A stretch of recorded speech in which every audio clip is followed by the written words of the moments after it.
Today's episode is all about human trafficking, which is the illegal trade of people for either manual labor or sex trafficking. Did you know that every 30 seconds someone becomes a victim of modern-day slavery? And there are currently 27 million people in bondage. These are men, women, and children, some girls as young as 12 years old. So what can we do about this, and why should we care? That's what today's episode is all about. There was a time I sat down with my pastor, and I was asking him how I could get involved in helping the teen girls in the inner city. And he stood up excited and said, "I have someone for you to meet right now." He came back into the room a few minutes later with a 19-year-old girl. She was struggling with a cycle of drug addiction and prostitution and had recently had her child apprehended by Child and Family Services. We tried to start a conversation, but it was difficult because she was high at the time and very apprehensive. He wanted us to get together and talk and get to know each other. But weeks later, before we had a chance to do that, I found out she'd committed suicide. The thing is that human trafficking, and specifically sex trafficking, is happening every day in our cities in North America.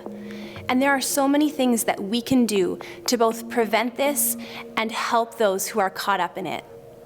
So why should we care about this issue?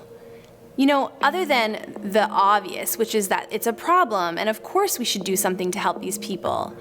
The Bible says in James 1:27 that the religion that is pleasing to God is to look after the orphans and the widows.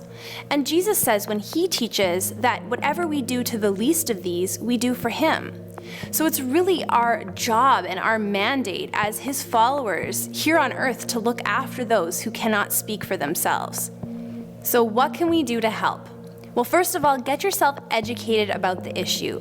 Go to a website like a21campaign.org and read their articles. They have all kinds of information about what's going on and how to get involved.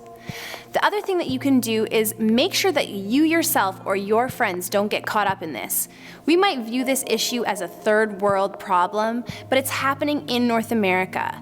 So if you notice some of your friends being a little bit suspicious about a boyfriend that they have, or posting a lot of information on social media that might make them a target for this kind of thing, say something to someone, speak up. And again, there's lots of these kinds of resources at the A21 campaign website.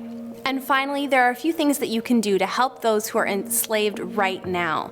Do you know that many of the slaves are teen girls just like you?